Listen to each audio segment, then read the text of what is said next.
심은 대로 거두게 될 것이다라고 주님이 말씀을 하셨습니다. 우리가 무엇을 심든지 그대로 거둔다라고 이제 주님이 분명히 말씀하셨는데요. 그런즉 오늘의 우리 어떤 삶의 결론이 나지 않았다면, 아직 과정 속에 있다면, 그렇다면 우리는 그것을 수정할 수 있겠지만, 그러나 내 삶의 결론이 이제 확정되어졌다고 한다면 그 마지막 그 삶의 결론은 곧 내가 살아온 삶의 씨앗들이고 그 씨앗이 열매를 맺는 겁니다. 모든 것이 마찬가지겠지요. 예배도 그렇고 우리의 삶의 신앙도 마찬가지가 아닐까 싶습니다. 모든 것은 뿌린 대로 거두게 되는 거죠. 그래서 뿌릴 때 먼저 밭을 일구는 것은 뿌릴 때 그 결과가 어떻게 될 것인지를 농부가 알고, 그래서 그 자기가 뿌린 그것이 생명을 맺는 그 열매로, 그래서 추수할 수 있기를 원하여서 깨끗하게 하고 개간하고 자갈이나 돌을 꺼내고, 그러고 나서 밭을 일구어서 그 다음에 씨를 뿌리는 작업을 하는 거죠. 씨에 생명이 있다는 것을 알기 때문에 그런 거죠.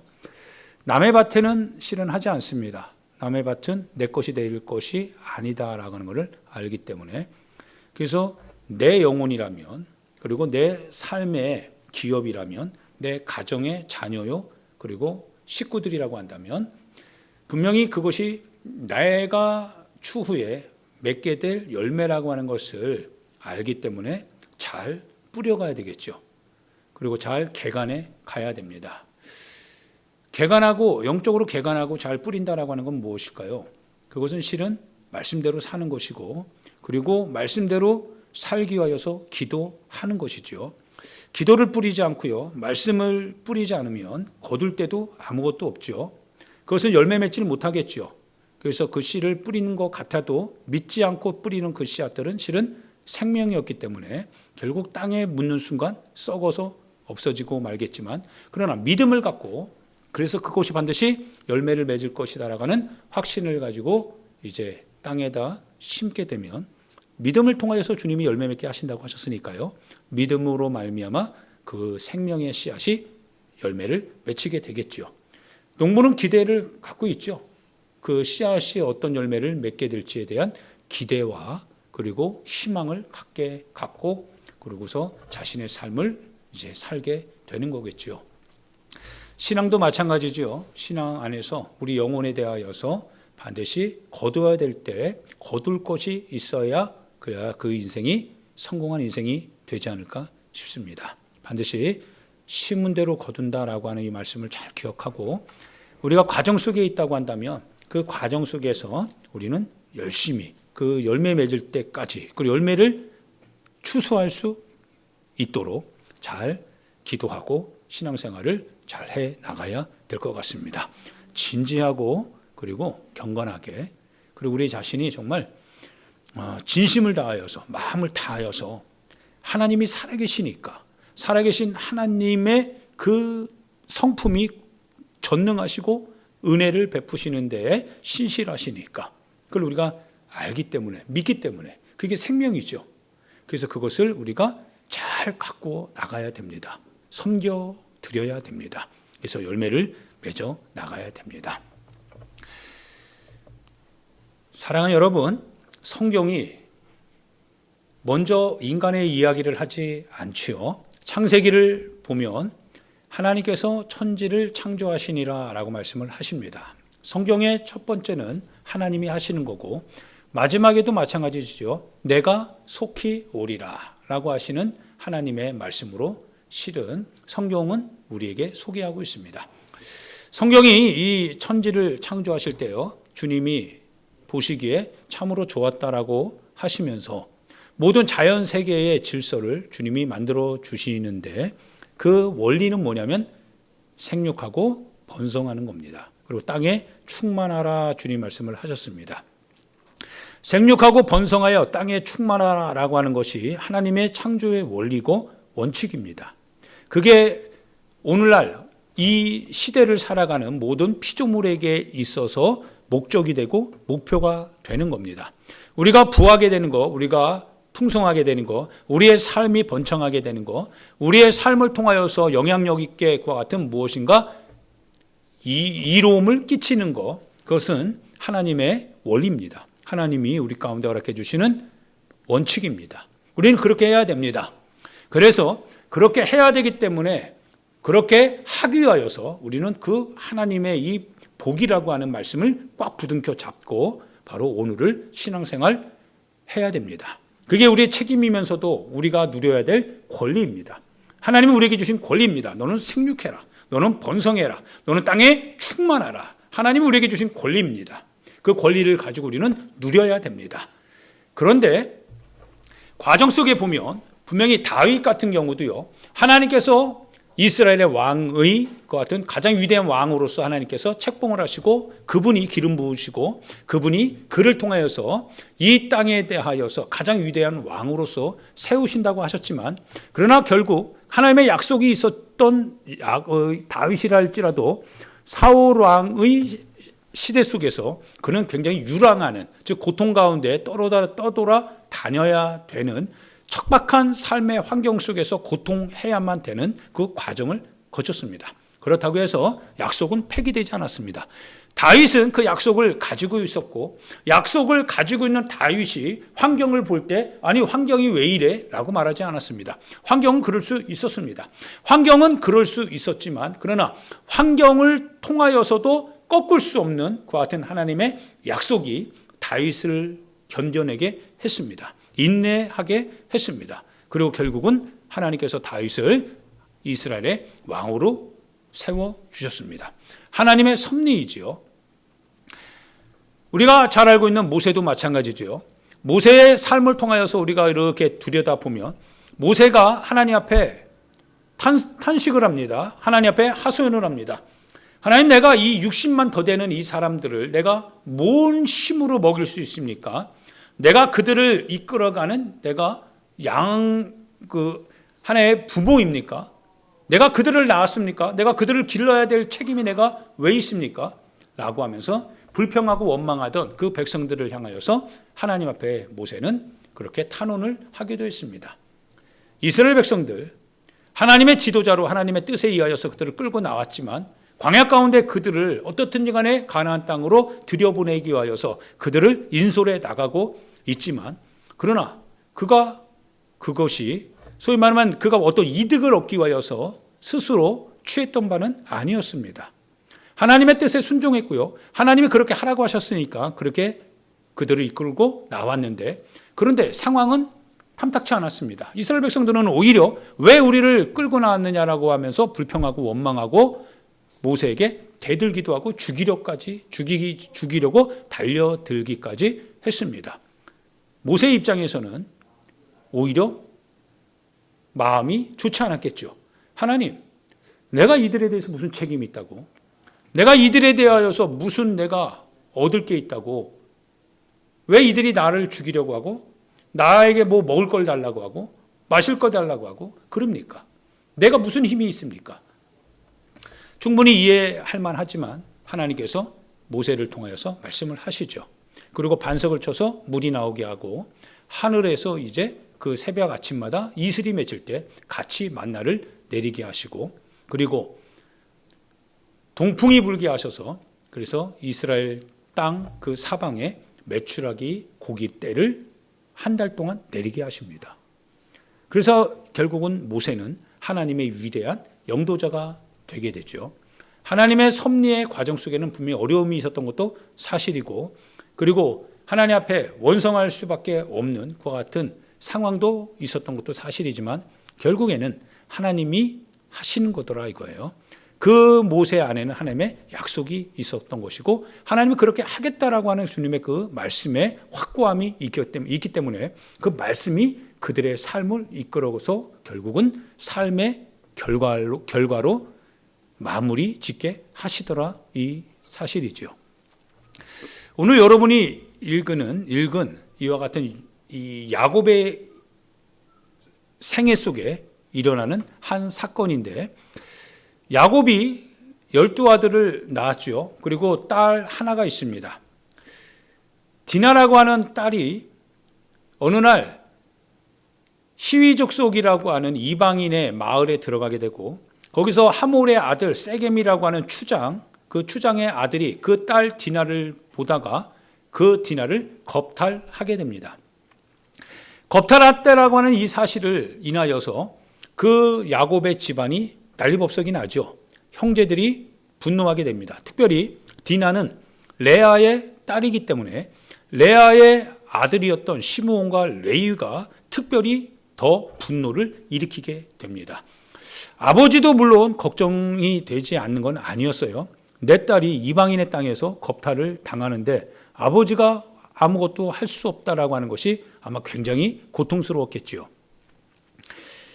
그런데 이 세겜이라고 하는 그 하몰의 추장 이 세겜이 야곱에게 와가지고 그 딸 디나를 사랑하니까 좀 달라고 하는 거예요. 그러자 시므온과 레위가 그 백성을 향하여서 추장 세겜을 향하여서 말하기를 우리 민족은 할례 받지 않은 민족하고 함께하지 않는다. 그래서 너희들이 다 할례를 한다면 그러면 우리 딸을 너희에게 줄 수 있다 이거죠. 내 동생을 너희에게 줄 수 있다라고 하는 하나의 어떤 맹세를 하게 되죠. 약속을 하게 됩니다. 세겜이라고 하는 그 추장이 이 말을 달갑게 들어요. 그러고 나서 그 자기 마을 안에 있는 모든 남자들을 할례하게 합니다. 3일째 되던 그날 가장 고통스러울 때 시므온과 레위가 군사를 자기들과 함께하는 몇 명의 칼 쓸 줄 아는 그 같은 사람들을 데리고서 그 마을을 쑥대밭 만들게 됩니다. 그러고 나서 그 형제들이 그 마을에 들어가서 이제 전리품들이죠. 그걸 다 가지고 야곱에게 돌아오게 되는데 이 소식이 야곱에게 들리게 됩니다. 야곱이 근심하게 됩니다. 그러고 나서 그 시몬과 레이를 부르게 되죠. 네가 왜 아버지 마음을 근심하게 하느냐라고 하는 거예요. 왜 아버지가 지금 이 이방인의 땅에서 그들이 호시탐탐 저놈이 우리 땅을 점점 영역을 넓혀가네라고 하면서 호시탐탐 우리 이 가산을 어떻게든지 약탈하려고 어떻게든지 침해하려고 지금 노리고 있는데 너희들이 오히려 우리로 하여금 그 정당성을 그들이 우리를 침범할 수 있는 정당성을 허락했다는 거예요. 이제는 우리가 죽게 됐다는 거예요. 너희로 말미암아 너희들이 너희의 감정, 너희의 분노를 이기지 못하여서 그래서 결국 그 마을을 다 쑥대밭 냈는데 이 소식을 이방 사람들이 우리 주위에 있는 이방 사람들이 다 듣고 이제 그들이 연합해서 나를 치러 올 것이라는 거예요. 그렇게 되면 이 많은 사람들 그리고 이 가축들 다 약탈당하고 죽임을 당하는데 우리가 피할 수가 없다라고 하는 겁니다. 왜 그렇게 했냐라고 했더니 시몬과 레이가 그러면 아버지의 딸이 겁탈당하는 거를 아버지는 그럼 그걸 마땅하다고 생각하느냐 이거예요. 그러면서 오히려 분노를 합니다. 아버지 야곱이 고민이 이제 많아지게 됩니다. 아버지 야곱이 그날 밤에 하나님께서 고민하고 있었던 야곱을 향하여서 나타납니다. 그러면서 하나님이 직접 나타나신 거예요. 나타나셔서 말씀하시기를 네가 네 형 에서를 피할 때 너가 그때 환난 가운데 있지 않았냐 이거예요. 그 환난 가운데서 너가 심히 고민하고 있었지 않느냐라고 하는 거예요. 그때 내가 너에게 나타나서 너에게 분명히 말씀했고 너에게 위로를 줬고 너에게 약속을 주지 않았더냐 이거예요. 이제 너는 나를 만났던 바로 그 현장으로 올라가라고 하는 거예요. 너가 나를 처음 만났던 너가 환난 가운데 너가 나를 만났던 그 현장으로 올라가라는 거예요. 내가 거기서 너를 이제 대면하겠다는 겁니다. 하나님의 부르심을 이제 받게 됩니다. 위기 속에서 환난 속에서 하나님의 부르심을 이제 만나게 됩니다. 어떻게 보면 야곱에게 있어서는 굉장히 큰 지금 불안함이죠. 자칫 잘못하면 이제 다 모든 것은 끝났다 이거예요. 연합군이 형성이 돼서 우리를 적으로 이제 다 몰살시킬 준비를 다 그들은 갖췄다 이겁니다. 굉장히 아주 살떨리는 그 같은 하루를 보내고 있던 중에 하나님께서 나타나신 거죠. 위기 속에서 하나님이 그에게 드디어 나타나신 겁니다. 만약에 평안함 속에서 주님이 나타나셨다고 한다면 아마 그 자리를 뜨려고 하는 생각은 갖지 않았을 것 같아요. 그런데 굉장히 불안함 속에서 어떻게 해야 되나, 어떻게 해야 되나, 어떻게 해야 되나라고 하는 그와 같은 상황이 이제 펼쳐졌을 때 하나님께서 나타나시는 거죠.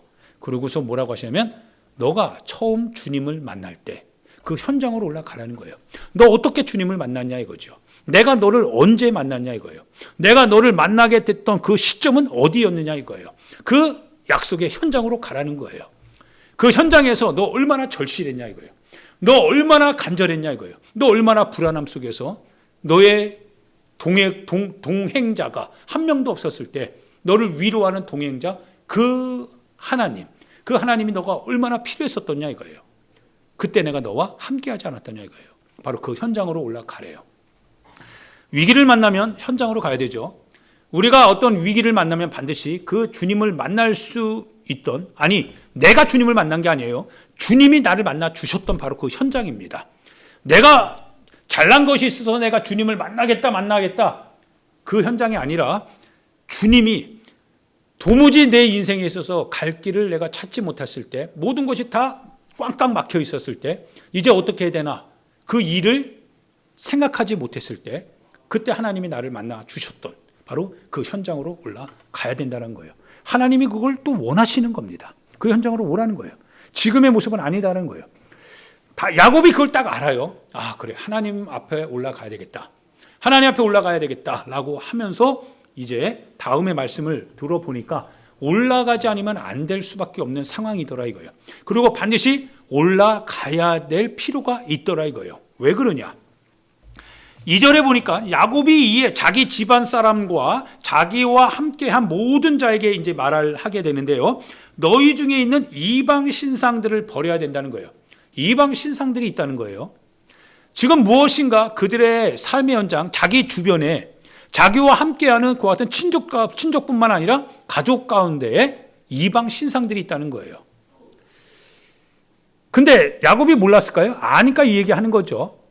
자기의 아들들이 그 집안에서 하나님을 섬기지만 그러나 동시에 현실적으로 복이 될 수 있는, 현실적으로 내 삶과 가장 밀접하게 이 가족을 지키고 내 재정을 지키고 내 삶의 풍요를 지켜줄 수 있는 그와 같은 방식들을 취하고 있다는 거예요.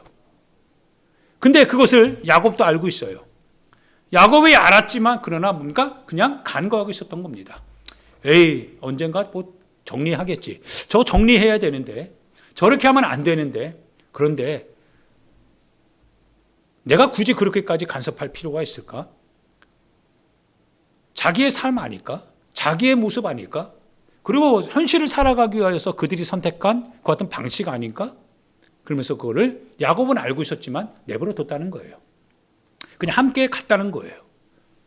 그런데 하나님 앞에 이제 올라가야 될 때가 딱 되니까 하나님께서 그거를 원치 않는다라고 하는 걸 아는 거예요. 하나님께 올라가는 자로서 하나님께 맞춰야 된다는 거예요. 그래서 이제 자식들 그리고 가솔들을 딱 불러놓고서 엄히 명하는 겁니다. 이제 그만하자. 너희들이 하나님을 섬긴다고 하면서, 그러면서 너희들 안에, 너희들의 숨어있는 너희들의 집 안에 이방 신상들은 뭐냐? 너희들이 하나님을 믿는다라고 하면서도, 그러면서도 너희들 안에는 은밀하게 너희들이 세상 사는 여러 가지 구실들을 만들고 그거를 의지하고 살고 있는 거 아니냐? 하나님을 의지한다라고 말하면서 실제적으로는 너희가 의지하는 것은 이방 신상들 아니냐? 너희들이 이제 입고 있는 그 옷들 이제 벗어내리는 거예요. 벗으라 이거예요. 벗으라. 지금 너희들의 삶에 있어서 너희들이 입고 있었던 이 옷들 이제는 벗고, 그리고 너희들이 가지고 있는 모든 이 장식품들 그거 다 이제는 내려놓으라는 거예요. 다 가지고 오라는 거예요. 하나님 앞에 왜요? 올라가야 되니까.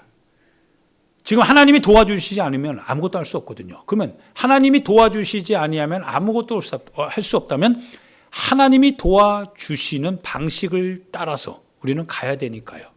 하나님이 도와주시는 방식은 뭡니까? 하나님의 말씀대로입니다. 하나님의 원칙대로입니다. 그것이 바로 생육하고 번성하고 땅에 충만하는 첫 번째 우리가 해야 될 작업이지요. 자식들이 모든 장식품들을 다 가지고 옵니다. 귀금속들이죠. 그리고 굉장히 중요한 것들이죠. 어떻게 보면 그들이 놓고 싶지 않았던 것들이고 그들이 이방 신상 즉 이 땅을 살아가면서 현실을 살아가면서 현실을 통하여 그들이 얻고 있었던 그와 같은 하나였던 추임새들입니다. 그것들을 다 이제 가지고 나아옵니다. 야곱이요 한 곳을 팝니다. 그리고 거기다가 이 모든 것들을 다 땅에 묻어버립니다.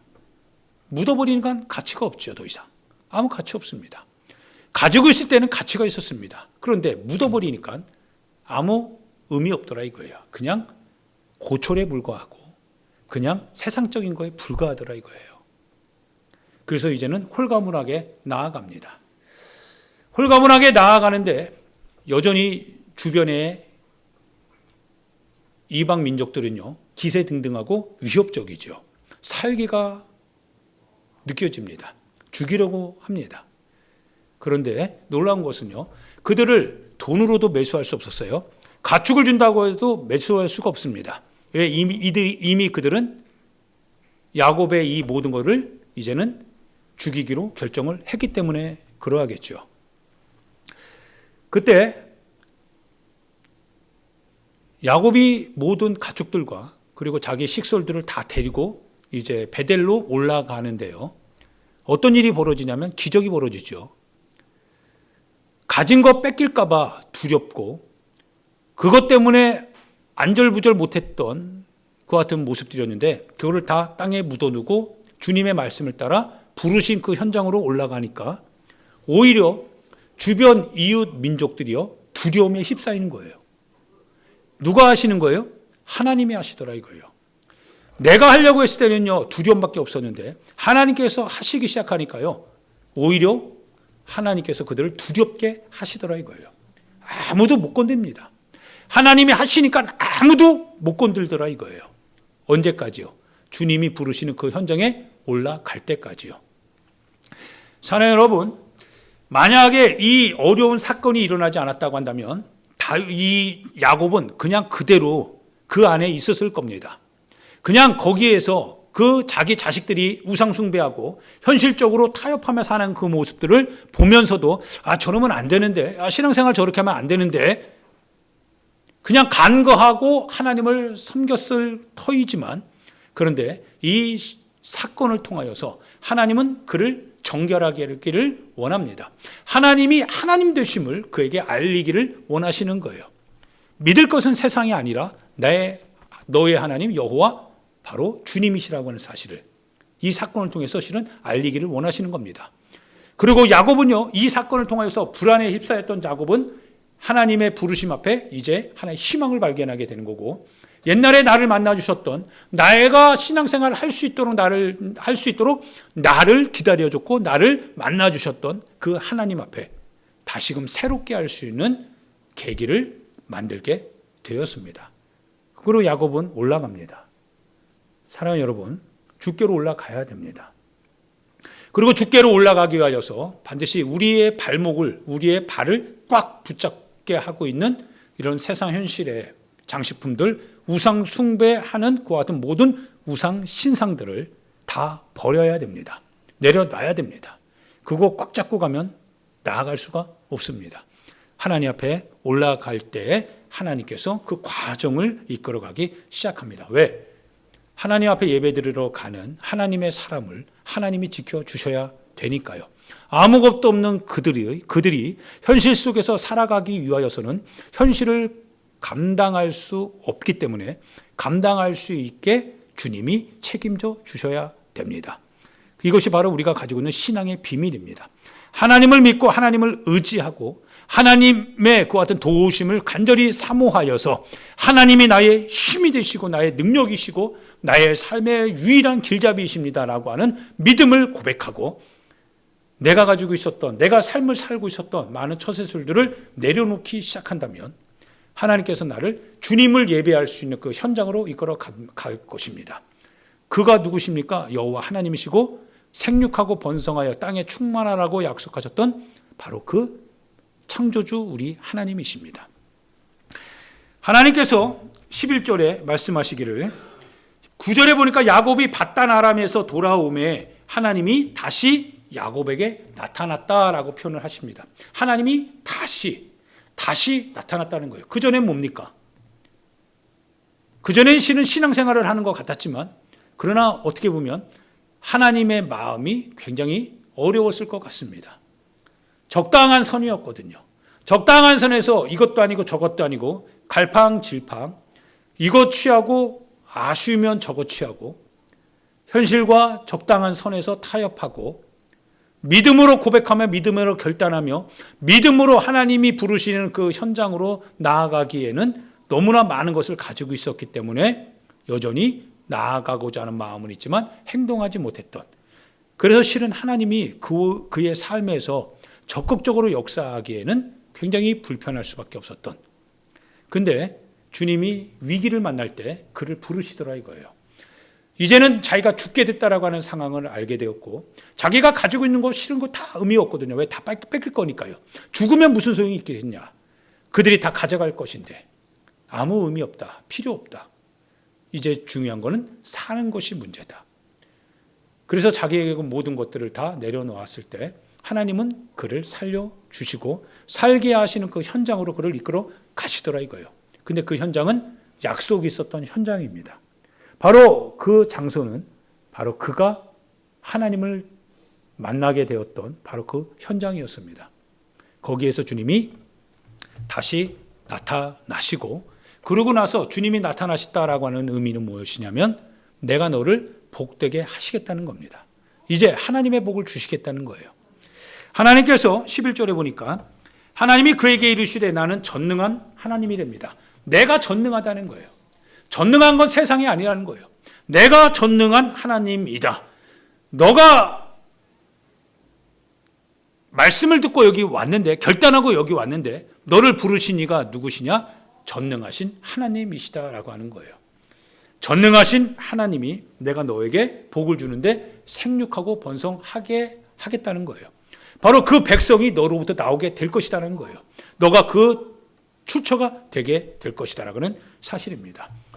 여러분이 하나님으로부터 복을 받습니다. 여러분이 하나님께로부터 복을 받습니다. 여러분의 가정이 형통하게 됩니다. 여러분의 자녀가 형통하게 되게 하시겠다라고는 주님의 뜻이죠.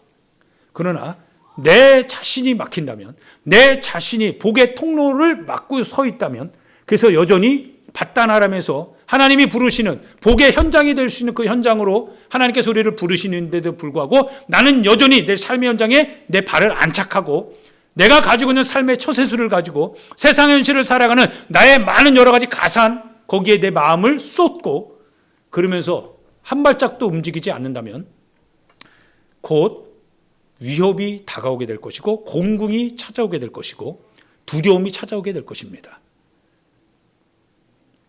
결국 결단하는 순간이 이제 오게 되겠죠. 결단하게 하시는 분은 또한 하나님이십니다. 여러분을 잘되게 하실 것이고 여러분의 자녀를 잘되게 하기 원하신다라는 뜻입니다.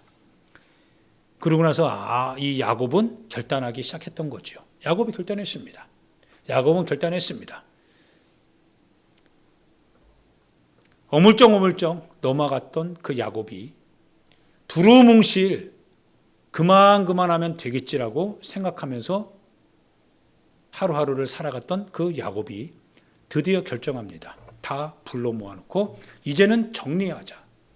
이제 정리하자. 너희 각각 섬기고 있었던 이방 신상들 싹 다 가지고 와라. 다 가지고 나옵니다. 너희들이 입고 있었던 지금 이 옷들 싹 다 벗어. 하나님이 받으실 만한 옷을 갈아입어라. 그리고 모든 장신구들, 너희들의 삶에 있어서 너희들이 꾸미고 있었던 모든 장신구들 싹 다 이제 다 떼어내라. 그리고 그걸 싹 다 하나님 앞에서 버립니다. 그리고 그들이 나오게 되는 이 결단을 통하여서 하나님께서 거두게 하시죠. 무엇을 뿌린 겁니까? 하나님의 약속의 씨앗을 뿌린 거죠. 그리고 약속된 그 씨앗을 따라서 그들이 그 과정을 하나님의 말씀을 따라 나아갈 때 그 추수하는 것도 역시 마찬가지로 하나님이 주시는, 하나님이 허락하시는 복이었습니다. 생육하고 번성하는 것이었습니다. 그리고 야곱의 12아들로 말미암아 이제 하나의 이스라엘이라고는 엄청난 위대한 민족이 탄생하게 되는 거였죠. 할렐루야. 모세가 태어났습니다. 모세가 태어날 때 바로라고 하는 위대한 권력자예요. 그가 히브리 민족의 같은 여인들이 아들이 너무 급속도로 많아지니까 그 아들을 죽이고 태어날 때 히브리 여인이 아기를 낳을 때 아들이면 죽이고 딸이면 살려두라고 하는 이 명령을 하게 됩니다. 그런데 히브리 산파가 여호와를 경외하였다고 했습니다. 여호와를 경외하지 않았다면 아들을 죽였을 겁니다. 바로 왕의 명령을 따랐을 겁니다. 그런데 바로 왕의 명령보다 더 큰 것은 하나님을 향한 경외심이었습니다. 하나님이 하실 것이라는 거예요. 하나님이 하실 것이다. 그 하나님에 대한 약속, 하나님에 대한 그 같은 믿음이 그의 삶에, 그 산파들의 마음에 강하게 역사하고 있었기 때문에 히브리 여인들이 아기를 낳을 때 산파들이 그냥 도와줬습니다. 그리고 바로의 계획은 실패했죠. 하나님께서 말씀을 하십니다. 하나님께서 그 산파들의 집을 흥왕하게 하였더라. 그들이 여호와를 경외하였으므로 하나님이 그 히브리 여인들이 아기 낳을 때 도왔던 산파들 그 집안을 흥왕시켰더라라고 말씀을 하고 있습니다. 하나님을 경외할 때 하나님께서 우리 가정, 우리 집안을 흥왕하게 하신다라고 하는 것을 보게 되죠. 주님이 복을 주시더라 이거예요. 어떤 사람들에게? 주의 말씀을 따라 주를 경외하는 사람들에게. 할렐루야.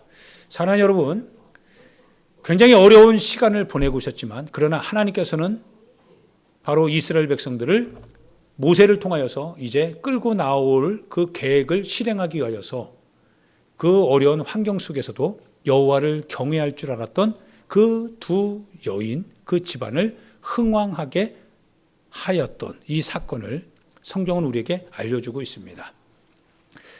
오늘 우리가 이 복의 사람이 되어야 되겠습니다. 여러분과 제가 복의 사람이 되어야 되고 그리고 복 있는 가정이 되어야 됩니다. 반드시 기억해야 될 것은 분명히 우리의 삶이 녹록지 못하고 우리의 환경이 어려울 수 있고 우리 가정의 사정을 누가 누구에게 얘기할 수 있겠습니까?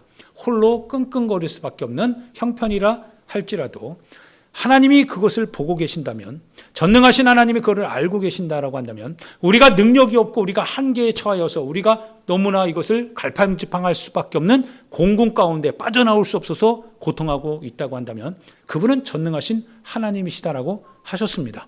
그분이 모르실 리가 없을 것이다 이거예요. 그러면 모르실 리 없는 그분이 나의 환난 속에서 지금 무엇을 말씀하고 계시는지를 유심히 들어볼 필요성이 있습니다. 그리고 그분 앞에서 혹시 내 자신이 야곱의 12 아들이 가지고 있었던 이방 신상들, 아니 혹시 내 주변에, 아니 내 삶의 현장에서 내 자신이 여호와를 경외해야 된다라고 하는 것을 알면서도 여호와를 경외할 때 복의 근원이신 우리 하나님이 나에게 복을 주신다라고 하는 것을 분명히 알고 있으면서도 그러면서도 혹시 그분을 믿지 못하여서 내 삶의 여러 가지 장신구들, 이방 신상을 위한 이방인의 옷을 입고 혹시 오늘을 살고 있는 건 없는가? 그냥 유야무야 그냥 넘어가고 있는 것은 혹시 없는가? 어떻게 되겠지라고 하면서 혹시 하나님이 원치 아니함에도 불구하고 결단하지 못한 채 그냥 넘어가고 있는 것은 아닌가? 한번 우리 자신을 돌아볼 필요성이 있습니다. 왜냐하면 주님은 나는 생육하고 번성하고 땅에 충만하라라고 이 땅을 그렇게 원칙하에 설계해 주시고 그것을 실행에 옮기신 하나님이시다라고 하는 걸 주님이 오늘도 알게 해 주시니까요. 야곱을 부르면서 내가 너희 조상들에게 생육하고 번성하라라고 한 그 이스라엘 백성, 내가 그렇게 했다라고 하는 거예요. 그래서 생육시켜야 된다는 거예요. 생육하게 하겠다라고 하는 겁니다. 그 하나님께서 우리의 삶에도 동일하게 역사해야 되는데, 그리고 역사하시기를 주님이 원하시기 때문에, 그러면 막고 있는 것이 무엇인가? 도대체 하나님과 우리 사이가 이렇게 막혀 있는 건 무엇인가? 라고 하는 것을 여러분과 제가 생각해 봐야만 됩니다. 할렐루야. 다윗이 어려움이 분명히 있었던 겁니다. 어려움이 없지는 않습니다. 모세도 역시 마찬가지였고 요셉도 보디발의 집으로 끌려가서 그가 고통의 시간을 보내는 것도 분명히 하나님의 섭리 가운데 있었습니다.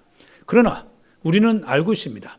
우리는 그 고난의 그 과정들, 그 형편들, 그 상황들에 대하여서 절망적이다라고 말하지 않습니다. 왜냐하면 그곳에서도 여전히 하나님의 약속의 말씀은 실행에 옮겨지고 있다라는 것을 알기 때문에 그렇습니다. 중요한 것은 그들이 하나님의 말씀을 포기하지 않고 하나님의 약속을 포기하지 않고 그 말씀을 꽉 부둥켜 잡고 세상과 타협하지 않았다는 겁니다. 현실과 절충하지 않았다는 겁니다.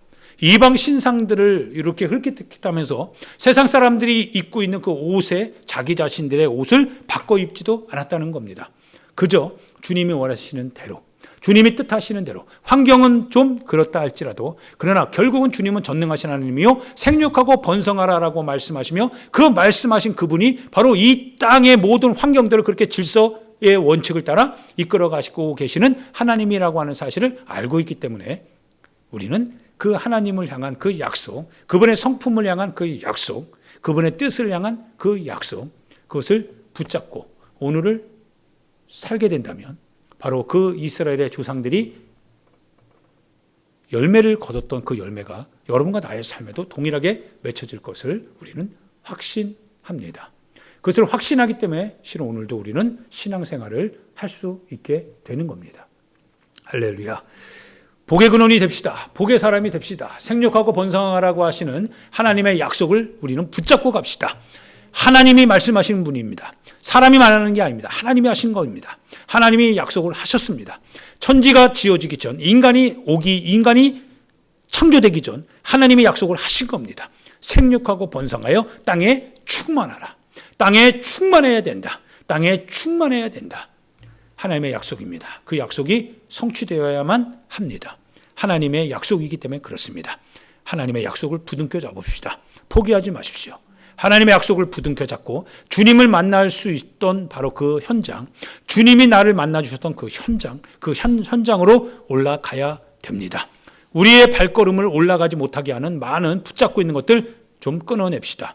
다 걷어냅시다. 그리고 하나님께 올라갑시다. 두려움, 위협함, 우리를 공포스럽게 하는 모든 것들 하나님이 행하실 수 있도록, 하나님이 막아줄 수 있도록, 그리고 우리가 마땅히 하나님 앞에 예배드릴 수 있도록 우리가 하나님 앞에 그렇게 나아가도록 합시다. 같이 이 시간 우리 하나님 앞에 기도합니다. 사랑하는 여러분, 생육하고 번성해야 됩니다. 땅에 충만해야 됩니다. 반드시 복을 받아야 됩니다. 하나님의 약속이기 때문에 그럽니다. 하나님의 원칙이기 때문에 그렇습니다. 그게 질서입니다. 파괴당하는 거, 분열당하는 거, 고통당하는 거, 절망 가운데 끝나는 인생, 가난 속에서 눈물을 흘리며 하고 싶어도 하지 못하는 거, 하나님의 뜻이 아닙니다. 하나님은 흔들어 넘치도록 부어주신다고 하셨습니다. 다만 냄새나지만 않으면 됩니다. 벌레 생기지 않도록 욕심부리지 않으면 됩니다. 하나님이 하실 수 있도록, 내게 주시는 모든 것을 하나님이 하실 수 있는 도구가 될 수 있도록, 통로가 될 수 있도록 맡기기만 하면 됩니다. 하나님이 하실 수 있도록. 그것이 우리의 책임이고 우리의 의무입니다. 우리는 복을 누릴 수 있는 권리가 있습니다. 여러분 복된 사람 되고 복된 가정 되고 복된 자녀로 만들어 갈 수 있습니다. 주님이 함께 하시니까요. 그리고 책임을 지면 됩니다. 우리 주여 한번 부르고 하나님 복의 사람 되게 해달라고, 하나님의 복을 누릴 수 있는 사람 되게 해달라고